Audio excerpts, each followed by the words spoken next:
All right, Dr. Odu. Since 2016, Dr. Odu has served as District Dean of the School of Mathematics, Science, and Engineering at Southwestern College in Chula Vista, California. They cover 4 campuses and 2 satellite locations. He is a product of the community college, is a faculty member, and has served in administrative positions for the last 25 years, including at our neighboring Hillsborough Community College, where he worked as the special assistant to the campus president at Hillsborough Community College at the Brandon campus for 14 years. Dr. Odu serves on the International Board of Directors for Phi Theta Kappa. He earned his PhD in mathematics from FIT, his Master of Science and Bachelor of Science in Mathematics from the University of Central Florida, and his AA with a focus on computer science from Daytona Beach Community College. His guiding principle is to meet students where they are and take them where they need to be. Thank you for joining us today, Dr. Odu. So, ladies and gentlemen, imagine a world of equality, as you can see on the screen. And when we hear equality, I still teach, and a lot of faculty members and staff will tell you, oh yeah, we want a world that is equal. I care about all students equally. Why not? They all come to us, and our goal is to take them to where they need to be. But guess what? The world is not equal. We have students, low socioeconomic background, forced in their family to go to college, returning vets. We have students who do not have what it takes, not their fault, but the fault of the system. So why should we treat them equally?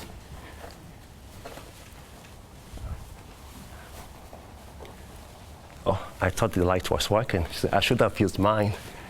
We have students who have benefited from scholarship, educated parents, SAT, ACT tutors, middle to upper class. Here they are.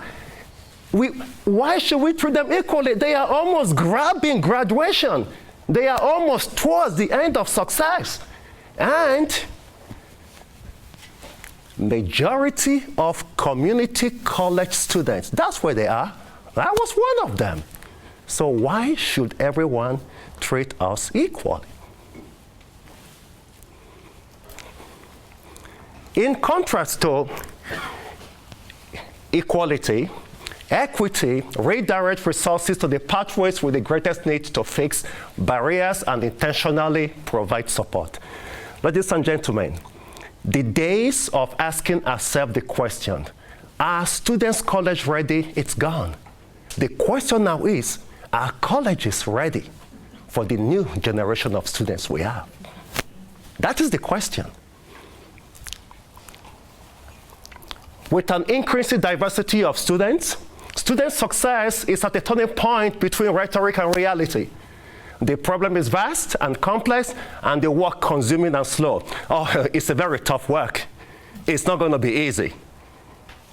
This system has been in existence for more than 100 years. And guess what? Graduation rate, barely 60+%. So it's a tough job. Innovation in teaching and learning should be central to all success plans. You know why? The reason of our existence as a college, the miracle, takes place in the classroom. However, before students get to the classroom, student services, triage. Imagine going to the hospital. Before you see your doctor, guess what? Those nurses, those first responders, they take care of you clean before the doctor comes in. There has to be that integration. Now, in terms of the work that needs to be done, reorienting an institution towards students is a leadership challenge. And colleges known for reform tend to have a president who prioritizes student success over ranking. Dr. Williams is great in that. I heard her in Phi Theta Kappa. And she's the reason I said, I want to be where the champions are. Ladies and gentlemen, my presentation today, student success is beyond that. How do we become a student-ready college? In other words, my guiding principle, meeting all students where they are and taking them to where they need to be. The challenge, how do you meet all Titans where they are and take them to where they need to be? Introduction, 5 minutes. I'm almost done with that. There are 4 areas I'm going to touch on. Applying student data, 5 minutes. Improving the educational experience, 5 minutes. Integrating academic support, 5 minutes. Promoting students' well-being, 5 minutes. Conclusion and Q&A. Number 1, data. I'm a math person. I love data, big data, because we love patterns. Ladies and gentlemen, we've been in existence for more than 100 years. You're talking about big data? Why are we not mining student data? What is wrong? Number 1, we need to build data capacity. Get and keep a student data system strong despite limited resources by taking advantage of grant opportunities and restructure departments to incorporate greater use of data. So the issue is not we don't have the money. We have grant opportunities that we can tap into. Update analytic tools. Help a growing share of low-income and first-gen students stay on the path to graduation by updating predictive analytics. There are formulas generating every day. Our students' body keep changing. We have to update those tools regularly. We don't just want to build the capacity and say, that's it. Doesn't work. You got to update. Data-driven advising. This will allow us to identify struggling students early by investing in proactive advising guided by predictive analytics software. Case management model. This has worked for many years. Why don't we bring systems that are working into community colleges? Push past the plateau in retention and graduation rates by combining data-driven, data-informed. We are humans. We know how the system works. We can take advantage of this analytics with multi-departmental case management approach and intervene when students are most at risk of dropping out. Get the faculty involved. Encourage faculty members to use data to engage students by creating a professional development program to train faculty to apply predictive analytics to learning. Faculties would love to do that. No faculty would like to have a class where 80% of them are not successful. Find near completers.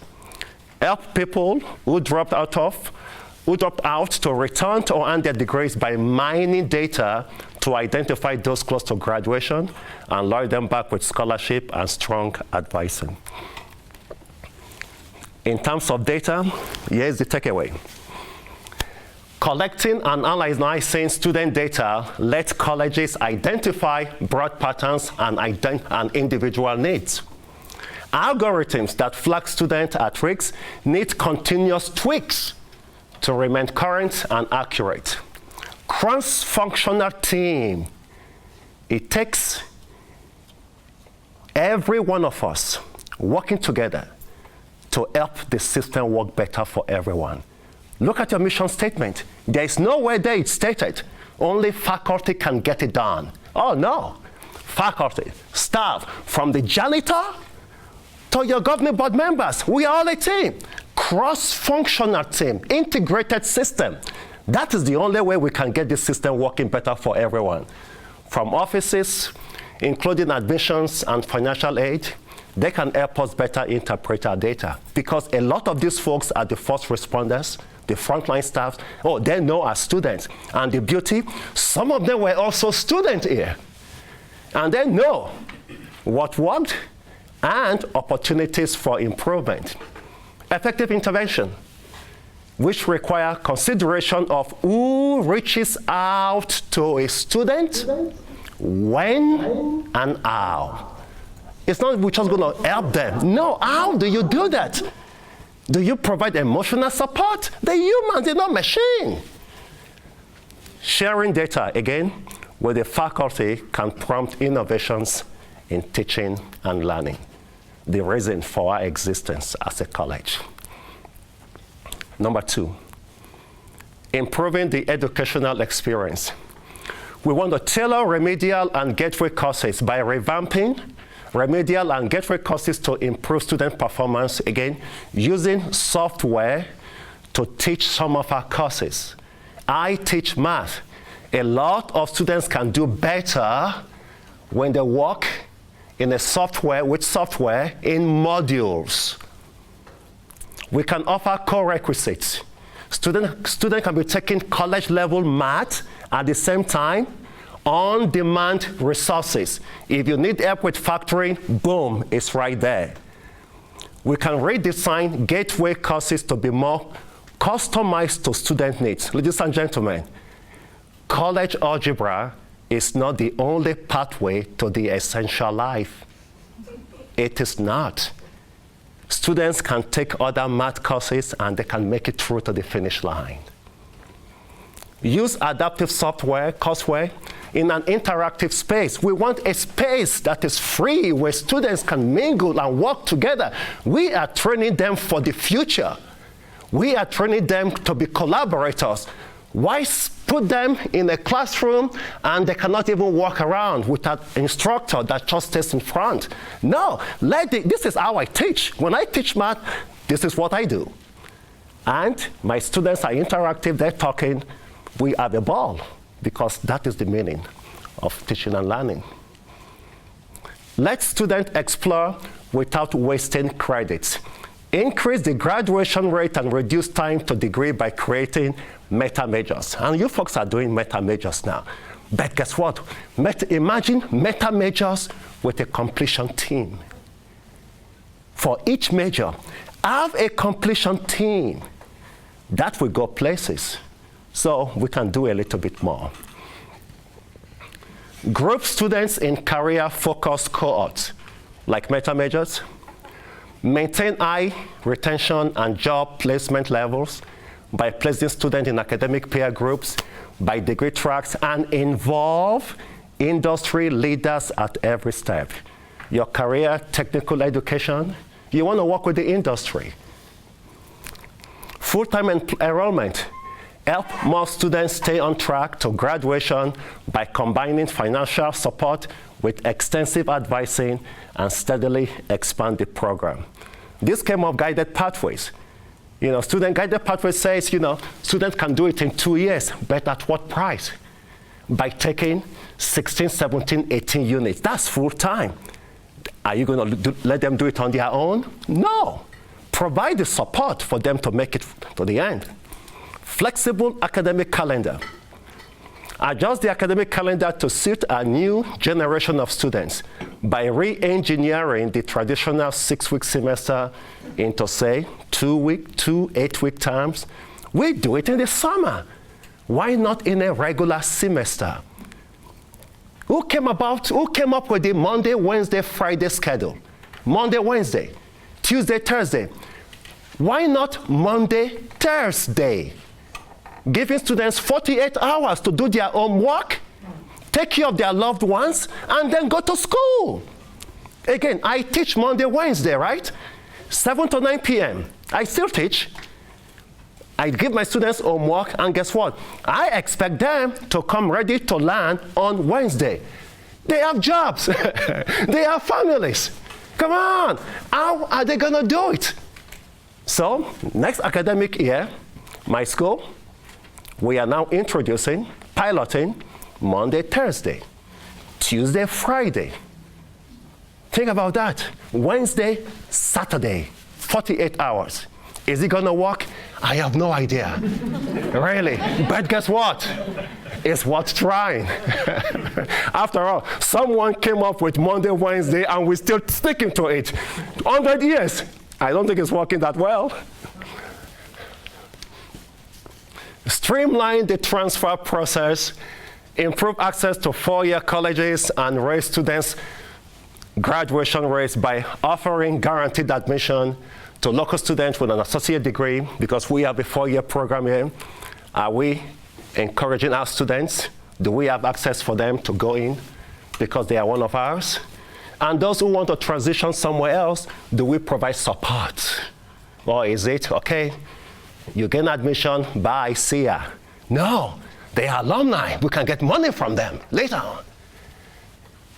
Gen Ed reform. The world is changing. The world is changing. We got to reform what we're teaching our kids today. Engage students in general education as a valuable, relevant part of their academic experience by creating small core courses guided by overarching questions and guidelines. Redesign courses for student-centered learning. Improve students' academic engagement and performance by offering training sessions to help faculty members develop teaching and redesign courses. These two are connected because we want to train all faculty to create inclusive classroom environment. Do you know that academia is one of the few fields where professionals, faculties, are not required to renew their certification? Think about that. 18 units, master's degree, you can teach. Really? Really? Really? 18 units in physics, now you can teach physics. And a lot of us, we teach the way we were taught 30, 40 years ago. Call me up at 1 a.m. and ask me to integrate something. Oh, I will love it. But ladies and gentlemen, to your students, you are the reason they may not graduate. Do instructors think of that? No. We want to prevent courses and instructors from inadvertently alienating students by creating intensive workshops in inclusive and cultural relevant pedagogy and andragogy. A lot of our students are not kids, andragogy. How adults learn. Big difference from pedagogy, elementary, high school. Big, big difference. Takeaway from number 2. Progress on student success can only go far without an intense focus on teaching and learning. Faculty welcomes this. At my college in California, my very first day there, and I told them, I put it out there, the reason of our existence is because of the miracle that takes place in the classroom. But we need to do more. Once a month, I have a teaching and learning session. New models for remedial and gateway courses are increasing student pass rate. Again, algebra is not the only pathway to the enlightened life. There are other ways. Statistics can take a lot of students there. Creating clearer paths to a degree, like guided pathways, may require overhauling the academic programs to limit confusion and wandering. If you look at the 4 pillars of guided pathways, clarify the path, enter the path, stay on, and enhance learning. Absolutely. All colleges should be built on that. That is how you develop a college-ready place for our students to work. Fixtures like the academic calendar and the Gen Ed curriculum demand review to serve the new generation of students that we have today, not the ones of my time. Integrating academic support. Raise expectations early to improve college readiness. Trying to improve college readiness forces us to be more a student-ready college. Because before you bring them on to understand what college is all about, you need to have the resources available to show them. You have to help them know how they're going to be successful in this system, beginning with elementary school. And this is why your high school system is very, very important here and very, very wonderful. Family engagement. Weekend colleges. We have that in California now. We bring families on board. Show them how the system works. Help parents of first-generation students prepare them for college by setting up an academy to teach parents to advocate for their family, for their children, and navigate the process of applying for college and student aid. Reinvent the freshman year. First year, you know, we labor about enrollment, you know. Each year, you get maybe 5,000 students. They come. The next year, you get 6,000, and so forth and so on. Ladies and gentlemen, the first key to a successful enrollment management plan, freshman year. Track the number of your students that are not coming back the first year. Track the number of students who don't return the first year. You will be surprised at the number. Imagine if you cut half of that. Imagine you invest your resources and say, we're going to reduce that by half. Guess what? Enrollment goes up. Track your first year students. You will discover a lot. Stem a worrisome slide in first year retention by starting from scratch. Fostering relationship and a sense of belonging across all campuses. Show them some love. That's all. Show them some love. Professional advisors. Help students sequence the courses they need from a degree by hiring professional advisors with a course planning and navigation. These are tools available in the market. And if possible, train faculty to be advisors, to be major advisors. If you're a biology faculty, why can't you be an advisor helping students in studying biology? As a math, why can't I be an advisor guiding those in the STEM area? Graduation specialists. I talked about guided pathways, meta majors.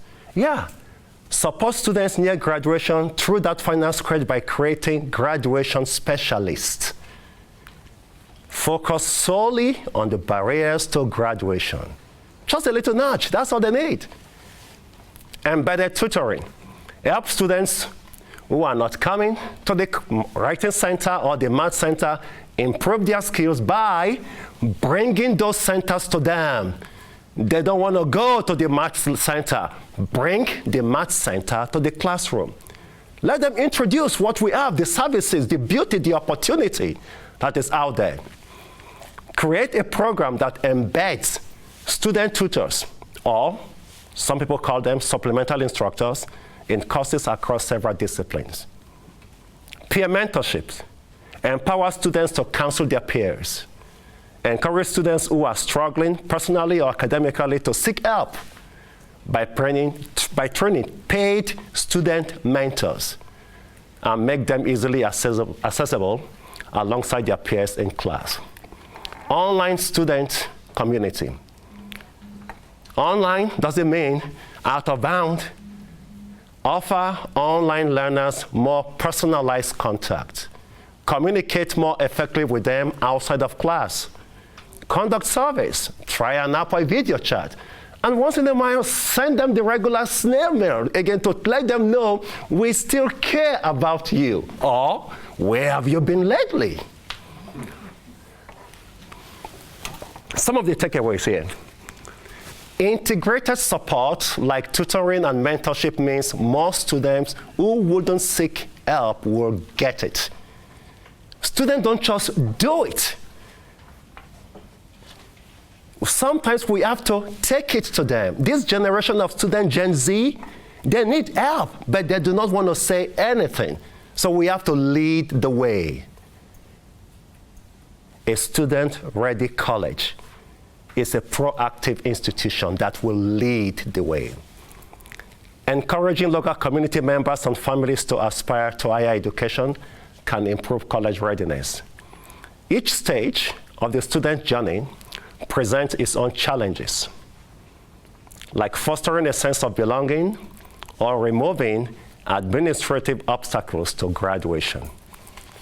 Believe it or not, we create some obstacles on our own. Professional advisors can guide students through the bureaucracy of course planning, while peer tutors or mentors can offer welcome advice and learn themselves in the process. Okay. Promoting student well-being. Very important, well-being. Not only do we want to advocate for student well-being, even all employees. Help first-generation students thrive by providing low-income or first-generation student support to make ends meet and feel like they belong to the college. Develop meaningful campus jobs. Student workers, we can make those meaningful to the extent they are like internship. The next one, build apprenticeship with local employers. Emergency aid.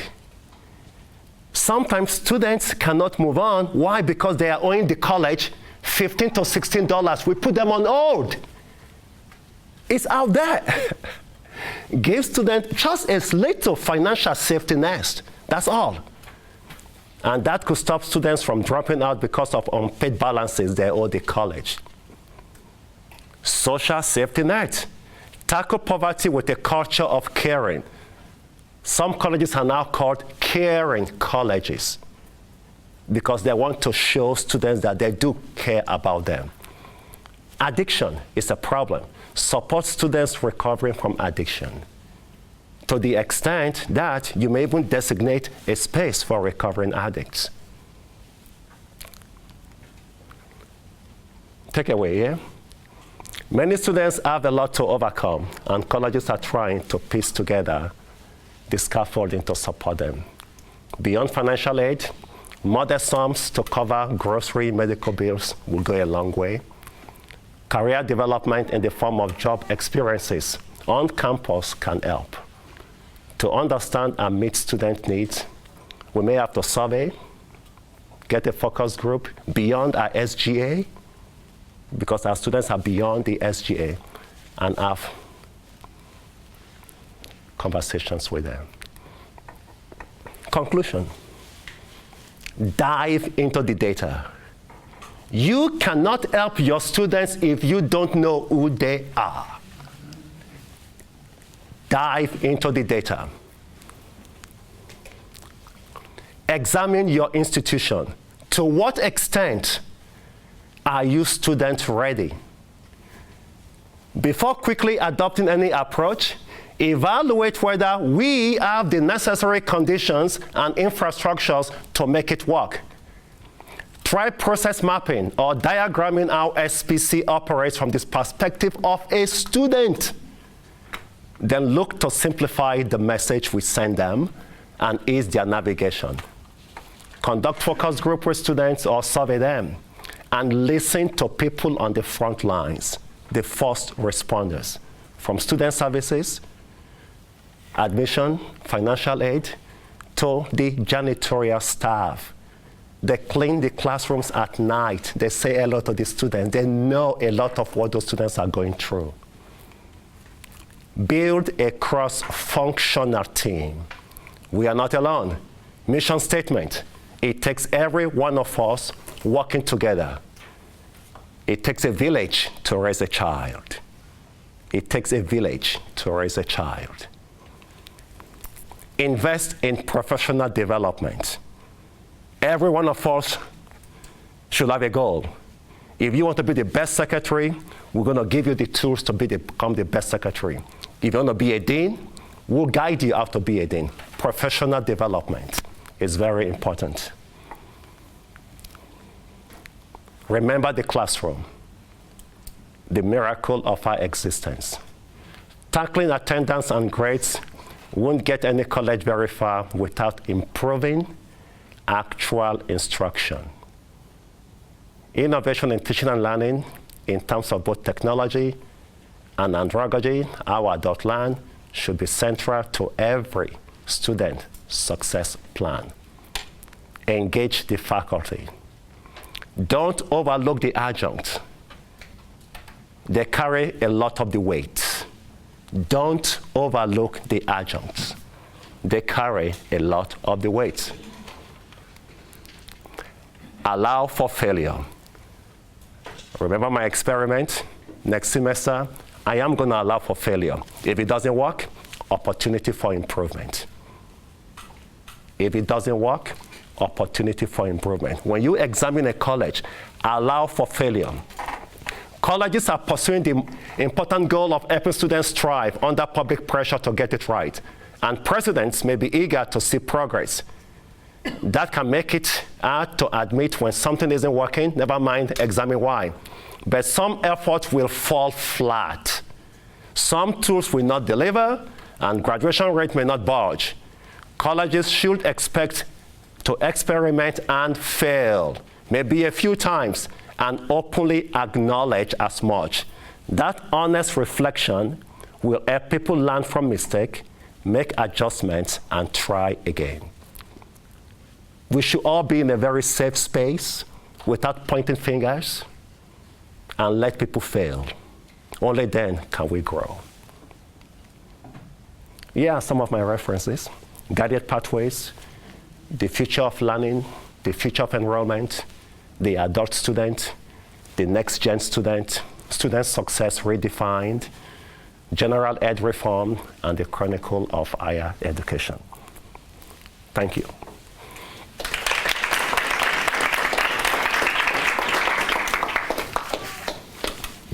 From our other mathematician. Yeah. Thank you for your presentation. I like math and data too. So my question is, it's actually more of a two-part question. One is, how familiar are you with our dashboard system that we use here at SPC, the BI Pulse system, and what kind of a predictive analytics software would you use to incorporate that in any predictive analytics software that you've worked with that's proven to be effective from your experience? Yeah, I'm not quite familiar with yours, but when I was at Hillsborough Community College, our president there, Dr. Atwater, always want us to come to St. Pete. Really. We always want us to come to St. Pete because we were using business intelligence a lot. That was mostly what we were using. So I don't know the software you folks are using, but I use a lot with business intelligence. Yeah, and business intelligence is one of those things that, when you have a tree, it can allow you to picture basically the stem on the leaves. You can dig right into who that student is, the zip code that student lives, and you can even call that student to see why they're not in college. You can dig deep into that data, and that is how we have used predictive analytics. Yeah.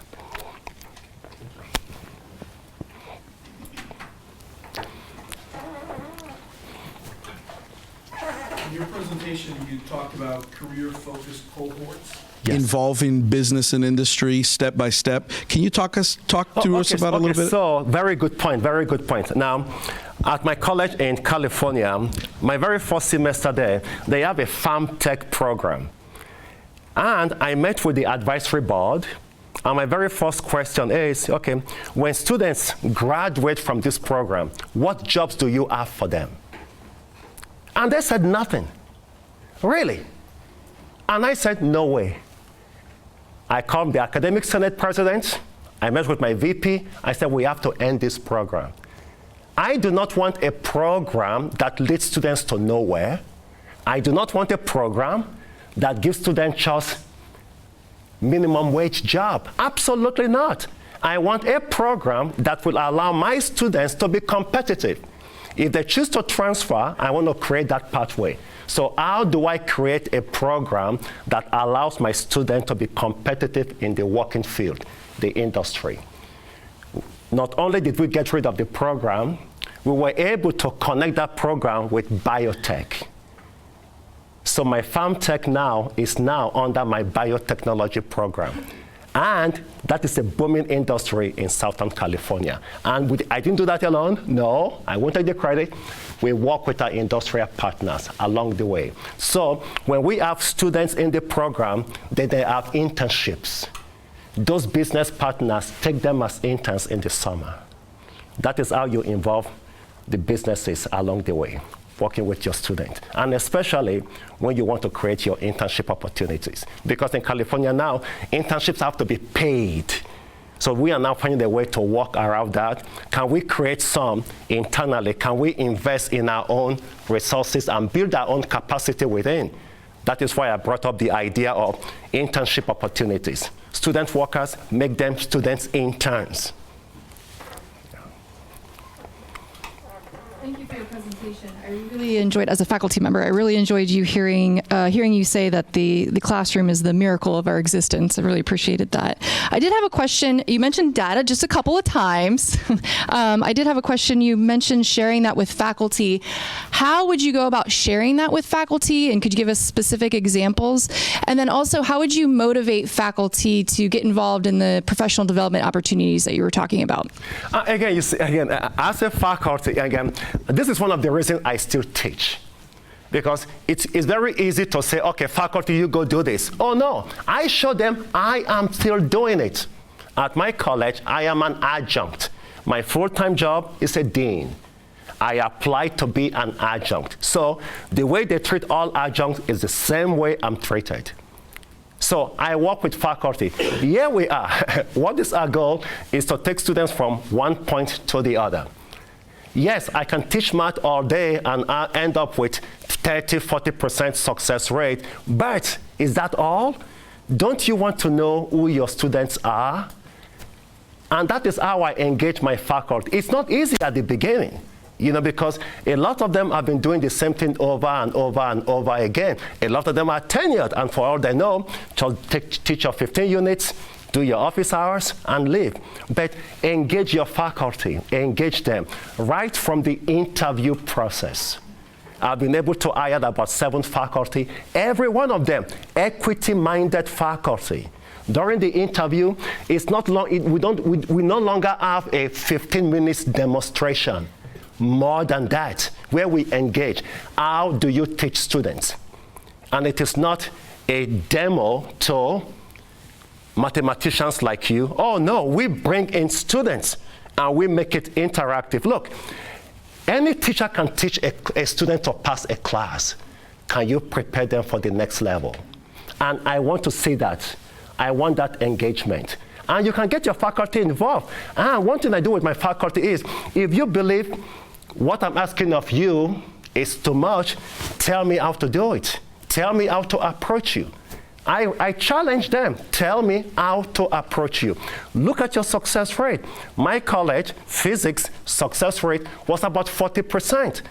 And they told me, oh no, that's the way it is nationwide. I said, that's an average, which means average, you have lows, you have highs. Let's examine colleges that are above 40%, and let's see what they are doing right. And let's have a conversation with them. I don't have all the answers, but only by having conversation can we all succeed. Thank you, Dr. Odu. Nice watching you move the room around for us. I want to ask you a dean question. How do you inspire your direct reports? You have to love what you do. And you always have to put yourself in their position. And again, I made a point. Take a look at your mission statement. It takes every one of us working together to get that student from point A to point B. At my college, you can call California and ask my VP or my president. My school, Math Science Engineering, my school is the only school. During my monthly meeting, you come there, you will find my janitors.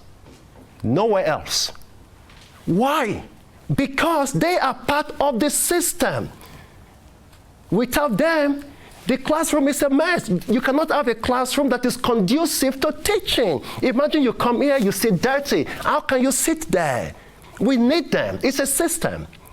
So my direct report, they see what I do.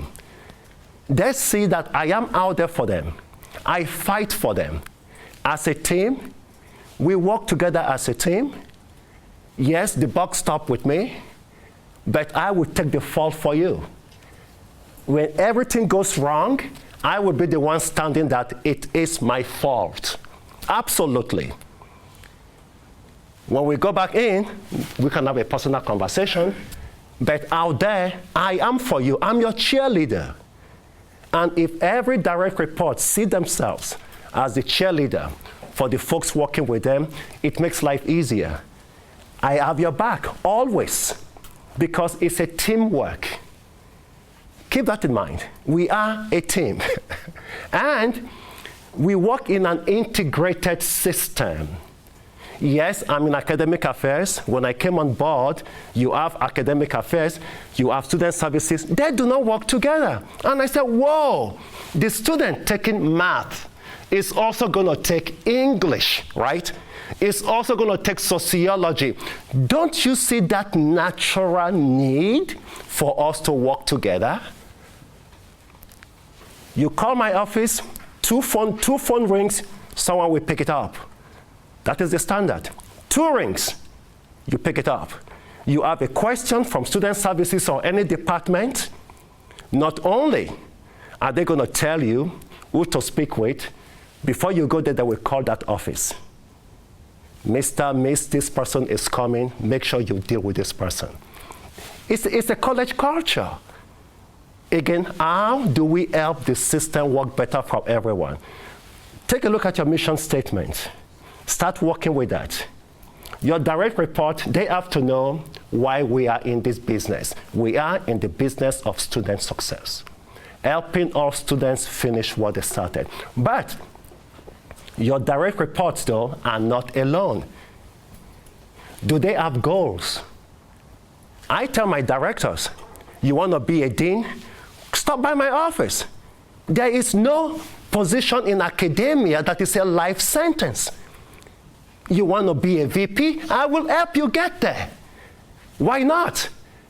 Do you think I'm going to be a VP forever? Absolutely not. One day I'm going to be a president, and I will expect Dr. Williams, if I'm the lucky guy, to give me that opportunity. So if you are one of my direct report, what are your goals? What do you want to do? What professional opportunities are there that will help you become the best person that you can be? And I will work with you. And I will always have your back. Always. Thank you for your presentation.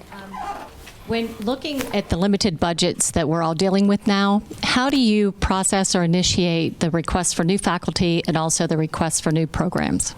Okay, you see, reorienting the culture of a college begins with a president that believes in student success. I'm going straight to my leadership. I am putting it out there. Why are we here? How many faculties do we have? Do we have enough faculty to meet the needs of our students? When it comes to budget, take a look at your strategic plan. My college today, my chairs, my directors, when they go through their program review, they have to match any resource request, including new faculty, to one of our strategic plans. And that is what I take to my VP and the cabinet. It has to be connected. It has to be connected. Again, going straight to the cabinet level and the president. What is the goal? Yes, adjuncts are important, but a lot of them don't keep office hours. A lot of them, they come and go. And full-time faculty members spend more time engaging their students.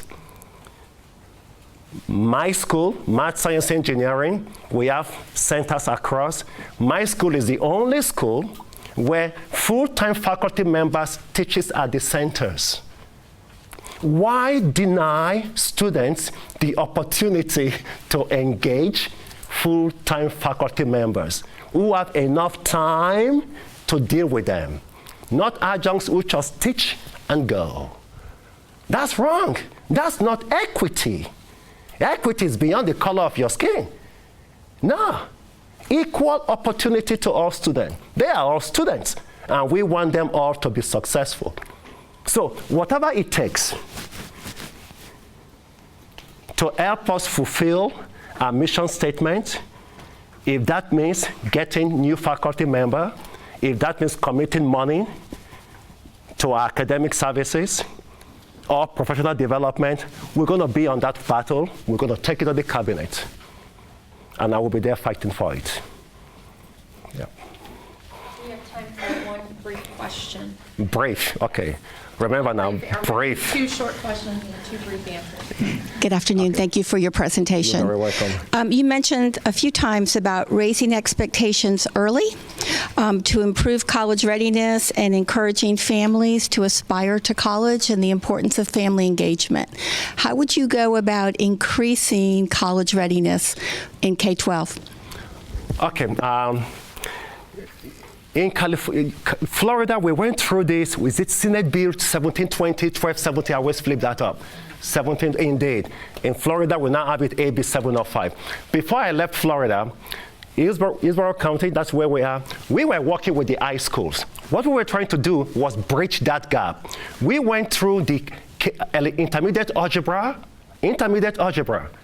at the high school. We took their curriculum. We took our curriculum at Hillsborough. We went through it. They did not match. There was a gap. In other words, when students are done with the level of math required for graduation and they come to us, they go back to remediation because there was a gap. We were working to bridge that gap and doing what? Working with the faculty at the high school, developing different workbooks that they can integrate into what they offer. And my promise to them was, if you folks do this, we won't give you the placement test. We're going to take it as it is. We're going to trust your students that when they are done with this new curriculum we're working on, no placement test. What is the meaning of a placement test? Just to tell a system that one is better than the other.